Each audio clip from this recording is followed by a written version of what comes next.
et puis tu perds ton fils ou tu perds ton conjoint et là, tout explose. Parce que l'émotion dévore et vient bousculer toute une construction mentale qui n'est finalement rien de plus qu'une construction mentale. Et ça, je l'ai vu au moment de la mort de mon frère. Moi, j'avais pas de croyance particulière à ce moment-là, mais j'ai vu combien être témoin de la mort de quelqu'un et être immergé dans sa mort bouscule tout en termes d'émotion et d'intensité. Tout ce que tu crois, tout ce que tu as pensé, tout ce que tu as élaboré, ça vole en éclats. Et j'accompagne beaucoup, notamment de parents qui ont perdu des enfants, soit de façon accidentelle, suicide ou maladie. Et je vois combien, quelles que soient les circonstances du départ d'un enfant, ça fait tout voler en éclats.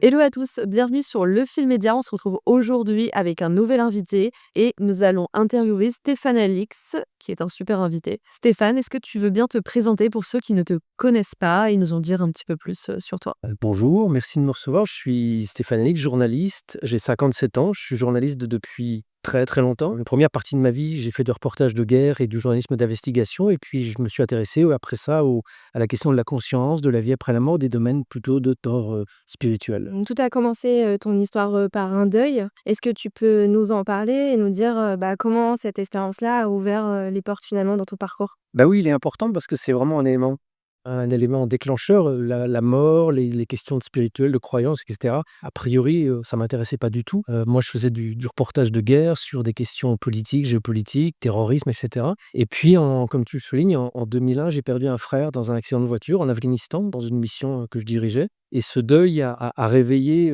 des questions qui sont des questions qu'on a tous, peut-être adolescents. On dit: «Qu'est-ce qu'on fait là? Quel est le sens de la vie?» Et puis on rentre dans la vie active, on a un boulot et en fait on éteint, toute cette interrogation presque philosophique. Sauf que moi, voilà, à 32 ans, je ramasse le corps de mon frère, je dois appeler mes parents pour leur dire que leur fils est mort et tout ça va me bouleverser, au point que je peux plus revenir en arrière. Je peux pas, faire comme si c'était rien passé dans ma vie. Continuer mon métier, continuer à picoler, continuer à m'amuser, continuer à être dans le divertissement. Il faut que cette mort trouve un sens d'une certaine manière. Sauf que à l'époque, je suis vraiment journaliste dans l'âme, donc pour moi, le domaine spirituel, c'est du domaine de la croyance, donc ça n'a aucune prise et aucun intérêt pour moi d'aller l'investiguer. Je suis pas philosophe, je suis pas doué pour la réflexion, donc je sais pas trop où chercher. Et ça n'est que près de 2 ans après la mort de Thomas que j'entends sur une radio un médecin interviewé et parler des expériences de mort imminente. Les gens qui, pendant un accident de voiture, pendant un arrêt cardiaque, sur une table d'opération, un coma, Ouais. à l'inverse d'avoir été inconscients, ce qui normalement aurait dû être le cas, disent être sortis de leur corps et avoir observé la scène depuis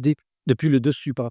Mon frère est mort dans un accident de voiture, donc je me dis: «Si on avait pu le ranimer, est-ce qu'il aurait raconté, Tiens, je t'ai vu depuis, au-dessus, tu faisais ça, tu faisais ça?» Et ça m'a intrigué parce qu'il y avait dans ces expériences à la fois des scientifiques qui travaillaient dessus, des médecins, des psychologues, des neuroscientifiques, mais aussi des éléments dans le récit des témoins qui pouvaient être vérifiés. Si un témoin dit: «Je suis sorti de mon corps et puis j'ai vu ce qui se passait dans l'environnement», on peut l'interroger sur ce qu'il a vu dans l'environnement. Est-ce que c'est des généralités ou est-ce qu'il y a des éléments spécifiques qui peuvent être vérifiés?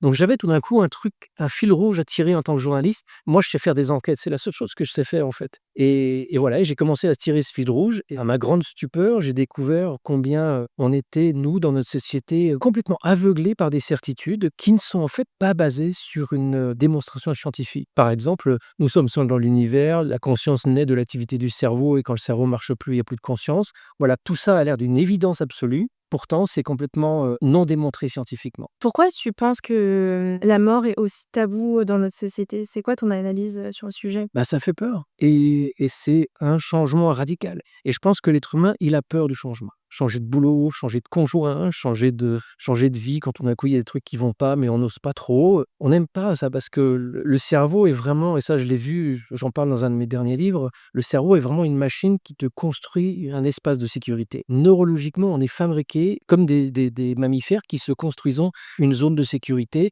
et donc tout ce qui vient, bousculer un petit peu cette zone de sécurité, un changement de vie, de pays et cetera, nous met dans un inconfort et on essaie de l'éviter en général. Et la mort, c'est peut-être le changement le plus radical qu'on va vivre dans notre existence, donc ça fait peur, et puis après il y a 1000 raisons, culturelles, sociales qui font que voilà, ça on n'aime pas en parler et pourtant, moi je l'ai vu, avec ma fille par exemple qui a 28 ans aujourd'hui. Son oncle, mon frère, est mort quand elle avait 3 ans et je l'ai toujours associé à mes questionnements, à mes recherches, à mes interrogations et je vois combien aujourd'hui elle est détendue par rapport à la question de la mort. Comment, Elle me l'a dit souvent ça quand dans son groupe d'amis, il y a quelqu'un qui est confronté à la mort d'une grand-mère, d'une maman ou de façon plus inattendue d'un frère ou d'un ami. Tout le monde est désarmé, tout le monde sait pas quoi faire, quoi. Alors que Luna, elle arrive à trouver les mots, elle arrive à être dans l'écoute, elle a moins peur et sa vie est pas morbide du tout, hein. Elle est super stylée et super branchée. Parler de la mort, faire de la mort quelque chose qui puisse être un espace autour duquel on parle, on discute, on lit, ne rend pas notre vie morbide. Au contraire, ça la rend beaucoup plus apaisée sur cette question. Est-ce que tu penses que c'est aussi ce que tu parles de culture? Parce que si tu regardes, en Asie ou dans certains pays, même, en Amérique latine, l'approche de la mort est totalement différente,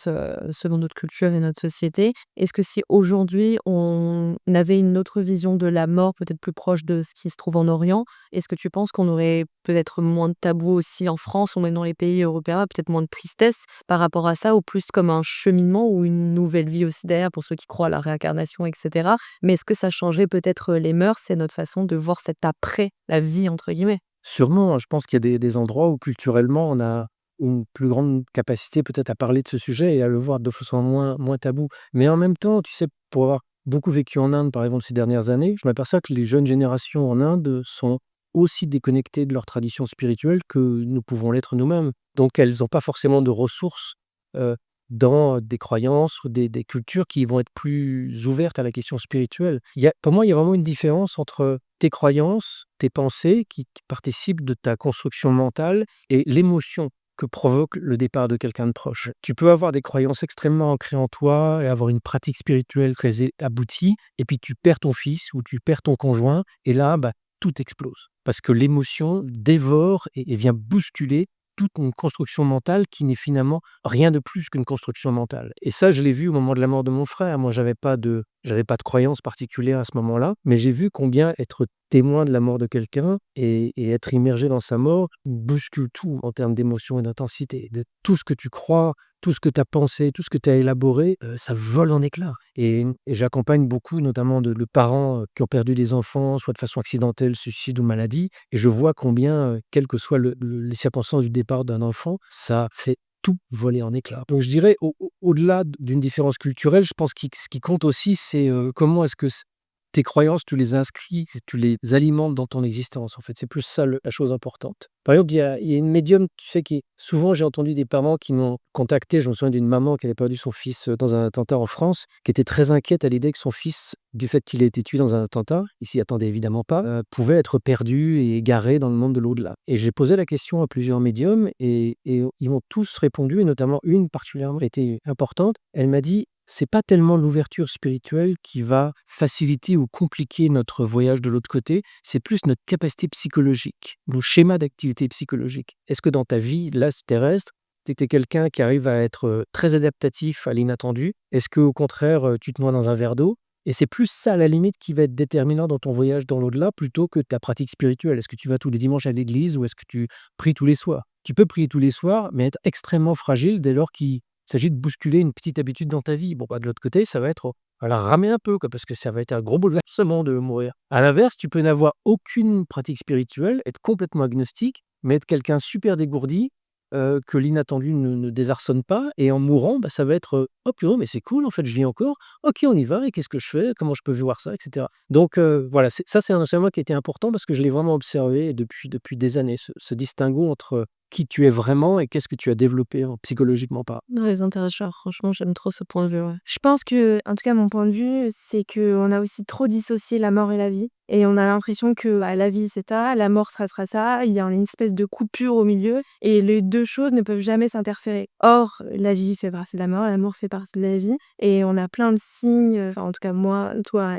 aussi, de signes de la vie après la mort dans le quotidien si on prend le temps de les regarder, de les entendre. Toi, c'est quoi un peu ton histoire par rapport à ça? Enfin, est-ce que tu as un signe peut-être à nous partager qui t'est arrivé? Il y en a eu, mais ce que je tiens à dire, c'est que moi, je suis plutôt le gros bourrin, quand même. Moi, j'ai perdu mon frère et cette mort m'a rendu 1000 fois plus exigeant que si j'avais été simplement ouvert à la question de la spiritualité. À partir du moment où j'enquêtais pour essayer de trouver une réponse à est-ce que mon frère est encore vivant quelque part, il était hors de question que je me laisse aller à mes émotions, à mes sentiments, à mes croyances. J'avais besoin, pour publier quelque chose dans un de mes livres, que ça soit prouvé par quatre biais différents, que tout soit extrêmement étayé. Donc ça m'a rendu ultra exigeant et rigoureux dans mon métier de journaliste. Et d'une certaine manière, je me suis un peu coupé, moi, de mon monde émotionnel qui allait interférer de manière, plutôt négative, a priori, dans ce sujet-là. Donc j'ai vécu beaucoup de choses parce que j'ai commencé à travailler sur ce sujet il y a plus de 20 ans. J'ai à la fois enquêté auprès de scientifiques à travers le monde entier sur plein de sujets différents, mais j'ai aussi moi-même vécu des expériences,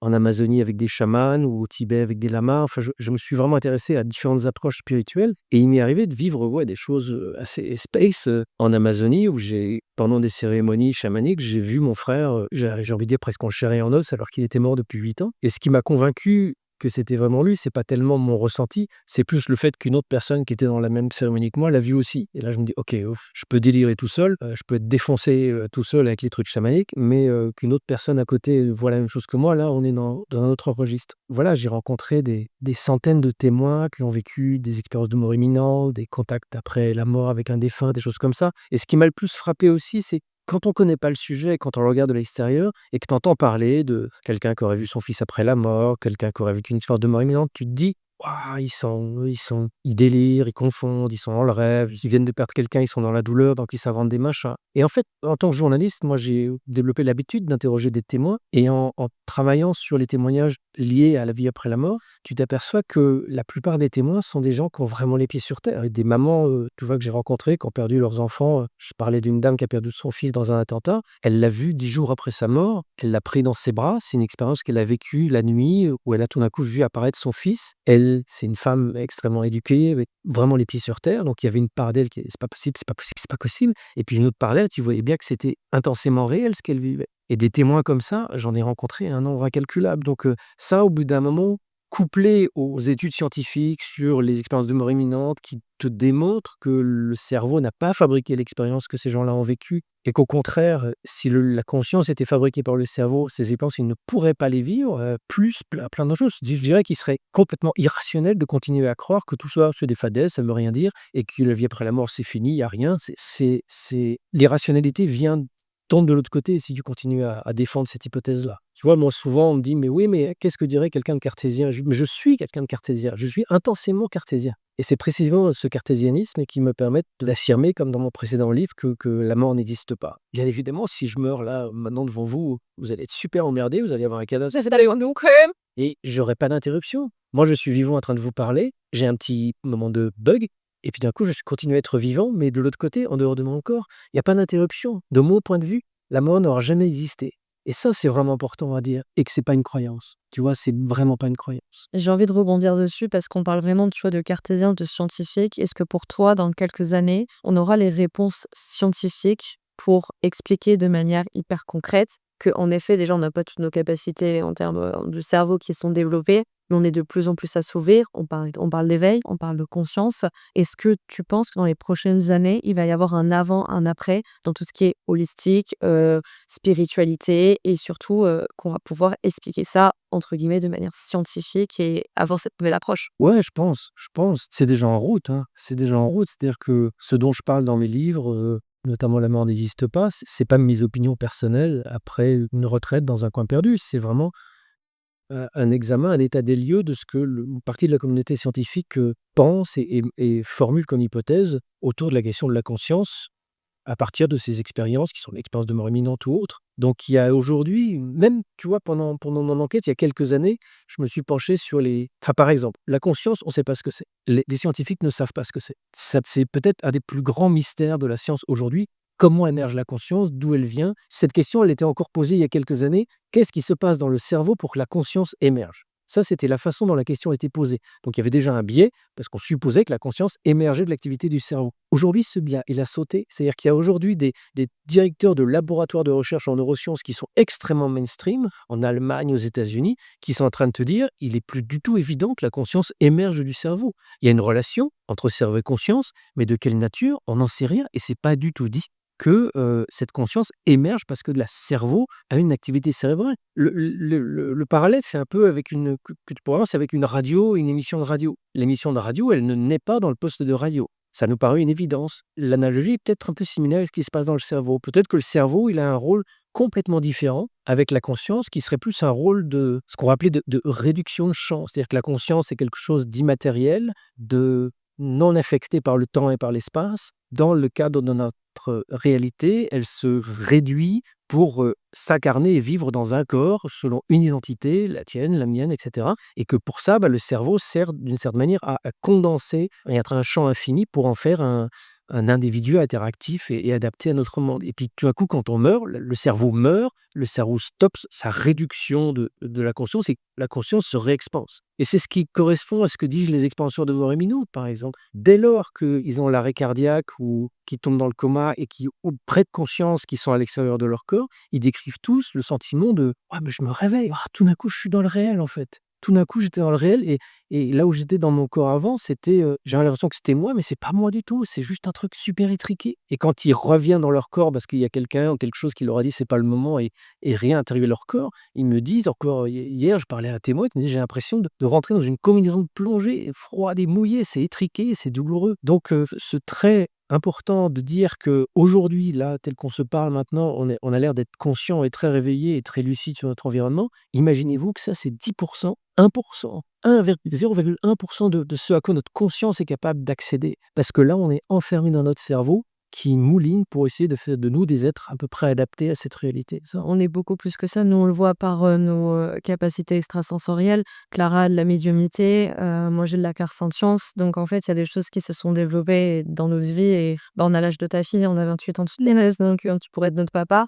Et du coup, quand nous, on s'en parle, des fois, on a l'impression, alors plus maintenant, parce qu'en fait, on se regroupe entre gens de même conscience, mais on a l'impression d'être folle quoi, de ressentir des choses et d'avoir, voilà, de la prémonition, d'avoir, moi je vois les gens, en fait, je vois leurs organes, je vois quels sont les organes qui sont en souffrance et c'est des choses que j'ai jamais su, poser de mots scientifiques dessus. Et quand on me pose la question, je dis juste: «Je sais» parce qu'on me donne les infos. Enfin, Clara, c'est pareil, des fois, elle me sort des trucs, je lui dis: «Mais ah ouais, tu vois les gens là? Genre, oui, oui, il est sur la vitre, il nous regarde, il est» je fais: «OK, d'accord, c'est très bien». Donc c'est un délire parce qu'on a chacune aussi, voilà, nos sensibilités, notre clairvoyance et clairconnaissance.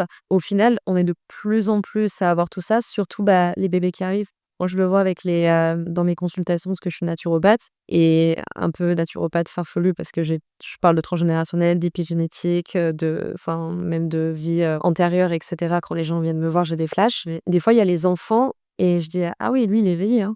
Et la maman, elle me fait: «Comment vous savez?» «C'est la troisième vague, c'est normal, il y a des choses qui viennent» et ils ont cette capacité à voir ce que nous, parce qu'on a un voile de boubbli, je pense, hein, je crois après 7 ans ou quelque chose comme ça. Et je trouve super qu'on démocratise de plus en plus, qu'on en parle, parce qu'il y a des gens qui ont peur de tout ça et qui se ferment, alors qu'en fait, c'est un peu comme c'est pas des super pouvoirs, mais c'est des choses qu'on devrait développer comme, savoir faire du vélo ou, apprendre à nager et cetera parce que ça nous permet d'avoir, une voie sereine, ouais, plus sereine et développer, ce cerveau qu'on dit qu'il y a que 10 qui même pas qui fonctionne, à bas régime alors qu'en fait on pourrait faire des choses incroyables et avoir une vie, extraordinaire. Alors Ça, c'est vraiment pour moi ce que tu dis, c'est le plus grand enseignement en fait que j'ai retiré de tout ce travail depuis des 2 décennies, c'est d'avoir compris que nous avions une âme. Nous avions une part de nous, on peut appeler conscience fondamentale si on veut faire un peu scientifique, on peut appeler âme si on accepte un peu plus l'orientation spirituelle, mais le fait est qu'il y a quelque chose en nous qui est immortel et qui est surtout un espace de paix. Parce que notre âme, elle est en paix. Ce qui n'est pas en paix, c'est notre identité, notre personnalité qui se développe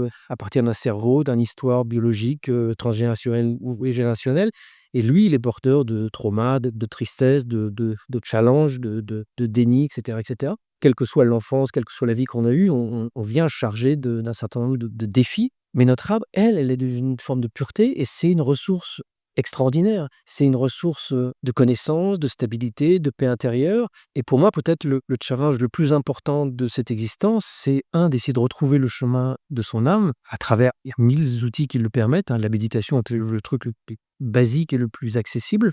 Et aussi prendre soin de soi. Parce que prendre soin de soi, c'est mettre de la lumière sur des zones d'ombre, des zones de non-inconscient, des blessures qui, si on ne s'en prend pas conscience, vont avoir un impact sur notre conscience. C'est nos blessures, c'est notre inconscient qui commande nos comportements, nos stratégies d'échec, nos erreurs récurrentes. Et ça n'est qu'en mettant de la lumière là-dessus, en prenant soin de soi, en se guérissant de toutes ces petites et gros traumas de la vie, qu'on va être plus clair avec soi-même et d'où plus clair avec son âme propre. Ça, c'est pour moi le but que j'ai trouvé à la vie aujourd'hui. prend soin de soi, c'est non pas une position. C'est au contraire en prenant soin de ça, au départ, qu'on va être capable de plus faire rayonner son âme et d'être en connexion avec son âme au quotidien. Tu viens de sortir un nouveau livre, est-ce que tu veux nous en parler? Ouais, écoute, il s'appelle La Preuve. C'est un livre qui m'a bien remué, en fait. Comme tous les livres, j'ai l'impression, mais celui-là, je n'y attendais pas d'une certaine manière. C'est une belle histoire, en fait. Au printemps dernier, j'ai eu envie de tester des médiums. Je le fais régulièrement, je fais plein d'expériences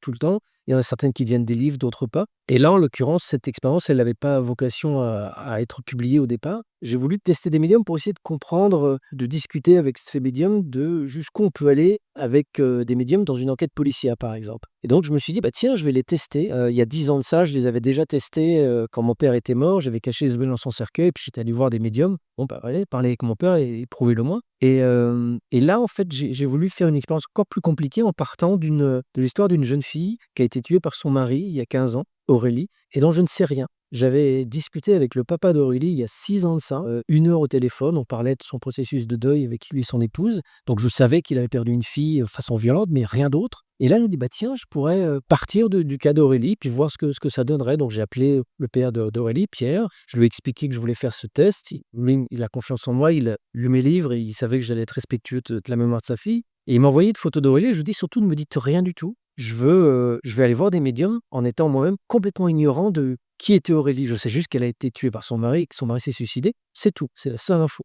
Donc je suis allé voir des médiums avec cette photo. Aurélie, elle avait 27 ans quand elle a été tuée par son mari. L'expérience consistait en fait à donner la photo d'Aurélie et je leur dis voilà, la jeune fille est morte, c'est tout. Je lui dis pas comment elle a été morte évidemment, je donne rien, enfin, aucune info. Et donc c'est la première expérience. Bah, je suis troublé parce que la médium ressent assez rapidement des émotions et des choses qui me semblent correspondre à ce que je peux savoir. Enfin, la seule chose, c'est voilà, je sais que ça a été violent. Et puis là, c'est violent, ce que me décrit la médium. Donc, je me dis, bon, bah, elle a l'air d'être avec Aurélie. Du coup, je fais un deuxième test avec un autre médium et à rebelote, là, on est encore plus précis, manifestement. Mais je peux pas en juger encore. Je me dis, je poursuis l'expérience, je fais l'expérience avec 7 médiums, et à la fin de l'expérience, je retranscris tout, et là, je vais voir le papa d'Aurélie, et on examine ensemble si c'est bon ou c'est pas bon. Et il y a plein d'infos qui sont données par les médiums. Des infos sur sa mort, sur sa vie, sur ses passions, sur etc., etc. Et en faisant ce travail d'analyse avec le papa d'Aurélie, là, je suis assez estomaqué parce que, bah, tu t'imagines, je découvre qu'Aurélie était présente à chaque fois et qu'elle a apporté la preuve que c'était elle, en donnant plein d'infos, parfois extrêmement précises, mais surtout convergentes.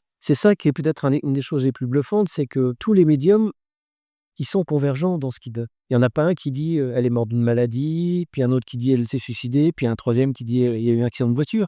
Tous décrivent des mêmes circonstances de départ et plein d'autres choses aussi que même le papa d'Aurélie ignorait. Mais je ne vais pas tout spoiler du bouquin et dont je vais découvrir que c'était réel après coup. Et je me suis aussi plié à l'exercice parce que souvent on dit ouais, la médiumnité ça n'existe pas, tout ça c'est des charlatans et des pipeaux, c'est juste des bons mentalistes. Et ben j'ai demandé à Fabien Olicard, qui est un des plus célèbres mentalistes français, de se prêter à l'expérience. Et je lui ai filé la photo et c'est édifiant. Et en plus, Fabien a l'honnêteté, lui ne croit pas à une vie après la mort, mais il a l'honnêteté de dire que pour lui, ça reste mystérieux. Et il dit, clairement, ce que je fais, c'est pas du médiumnité. Moi, je suis pas médium. Et ce que font les médiums, c'est clairement pas du mentalisme, pas. Et il explique pourquoi. Et donc, ce livre, bah, à la fois, il apporte la preuve qu'Aurélie, elle est encore vivante quelque part 15 ans après sa mort. Et puis, elle est bien, et qu'elle est épanouie. C'est une belle histoire, malgré les circonstances dramatiques de son départ. Mais c'est aussi plonger dans qu'est-ce que c'est que la médiumnité, comment les médiums parlent de leurs ressentis, comment ça se traduit, comment ça s'apprivoise. Et ça a été à la fois assez bouleversant pour moi de mener cette expérience et très très troublant dans toutes les petites choses que j'ai apprises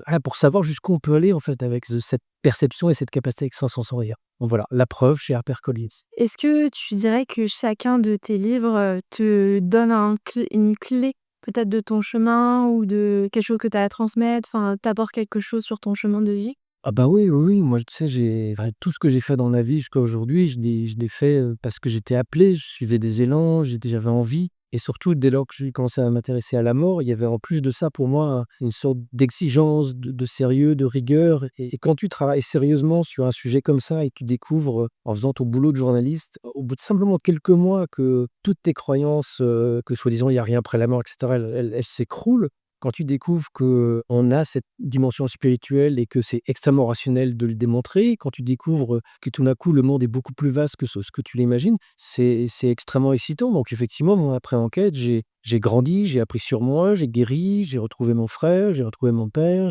Aujourd'hui, la méditation fait partie de mon quotidien et c'est vraiment un espace de rencontre avec mon âme qui est devenu indispensable et précieux. Bien évidemment, ça change la vie et ça la rend plus intéressante que ce qu'elle était quand j'ai commencé à arpenter la planète. Et je suis fascinée, voilà, je sais qu'on n'a pas beaucoup de temps et qu'on fait des interviews assez courtes, mais que c'est tellement intéressant que ça reste sans lien, ouais. En fait, c'est passionnant et c'est des débats sans fin. C'est même pas des débats philosophiques, c'est juste des débats de vie qu'on devrait avoir au quotidien et qu'on devrait pousser les gens entre guillemets à avoir parce que c'est C'est pour ça que j'écris parce que et je pense que c'est ce que les gens apprécient, enfin, ceux qui me lisent, qui m'écrivent apprécient ça, c'est que je crois en rien et au contraire même je suis pour les médiums que j'ai testés là dans le dernier bouquin, je suis un enfer parce que je les crois pas, je les crois.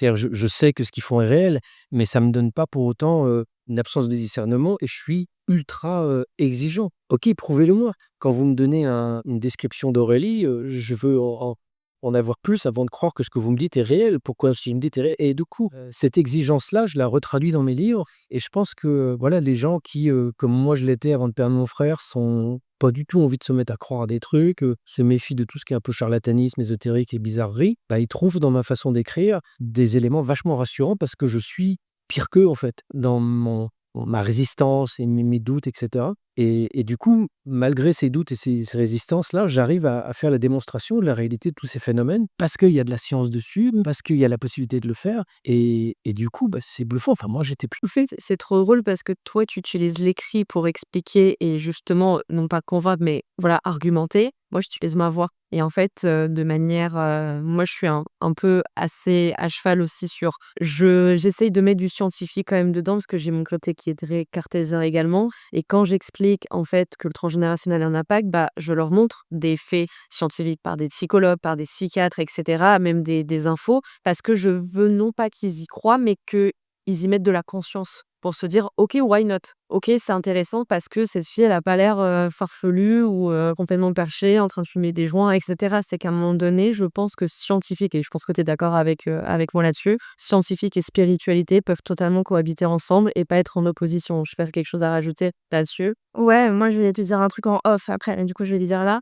C'est qu'effectivement, moi, j'ai des ressentis depuis que je suis toute petite. J'ai des informations qui me viennent, tout ça et j'ai longtemps cru que j'étais folle parce que je suis née dans une famille qui n'est pas du tout là-dedans et je suis tombée, en fait, sur ton bouquin. Je devais avoir, ouais, je sais pas, peut-être 20 ans, un truc comme ça et j'ai lu, tes bouquins et en fait, je me suis rendu compte que je n'étais pas folle. Enfin, ça a été un des trucs qui m'a fait dire: «OK, en fait, tout va bien. Alors, je ne suis pas seule, tu pu être expliqué». Enfin, vraiment, je me rappelle et je l'avais acheté comme ça à la Fnac, machin et je me rappelle m'être assise au milieu du centre commercial et je l'ai dévoré et je me suis ce sentiment de se dire: «OK, tout va bien». C'est très explicable, ouais. ah, ça me touche beaucoup Mmh. ici. On arrive à la fin de l'interview malheureusement. Est-ce que tu as une actualité à nous dire? Bah, écoute, là, mon livre La Preuve est sorti la semaine dernière, donc pour l'instant l'accueil est assez incroyable. Je suis très touché, donc voilà, découvrez-le, parlez-en, Carrément. lisez-le. Ça se lit vraiment comme une enquête et moi je l'ai vécu comme une enquête. C'est-à-dire que le fait de faire des tests avec les médiums sans rien savoir, que découvrir après coup, que je découvre des trucs de ouf, ben non. J'ai essayé de retranscrire dans l'écriture cette espèce de folie de l'enquête que j'ai vécue, donc ça se lit bien, mettre comme une enquête policière, même si on n'y croit pas. Mais surtout si on n'y croit pas. Du coup, Stéphane, j'ai une dernière question pour toi. Qui aimerais-tu voir sur Le Film Média qu'on pourrait interviewer avec, Clara et qui te semblerait, hyper, pertinent, à voir ici avec nous? Oh, bah, il y a plein de gens, c'est marrant, j'allais dire Aurélie, mais elle est plus trop disponible sur cette planète depuis 15 ans. Bah, écoute, je vais ma compagne Sabrina avec qui je travaille sur un livre actuellement et avec qui j'accompagne des parents dans le deuil. Sabrina enseigne le yoga et elle vient d'un enseignement où elle a appris beaucoup de choses en Inde. On s'est rencontrés là-bas et le travail qu'elle fait sur le yoga, non pas comme de la gymnastique, mais comme une vraie discipline spirituelle qui inclut à la fois des mouvements, des asanas, mais aussi de la respiration et d'autres pratiques plus mystérieuses, permettent de transformer des parents qui viennent de perdre un enfant depuis un mois, un an, en leur apportant quelque chose qui s'apparente à une sorte d'ouverture là où ils étaient complètement enfermés. Et le travail que fait Sabrina est assez incroyable, donc je serais ravi qu'elle de vous en parler ici. Carrément, trop éclater ça, ouais, carrément, ouais. Merci beaucoup Stéphane, ravie de t'avoir accueilli sur le fil. On se retrouve très vite pour une nouvelle interview et puis d'ici là, n'hésitez pas à vous abonner et à nous suivre sur tous les réseaux. Ciao.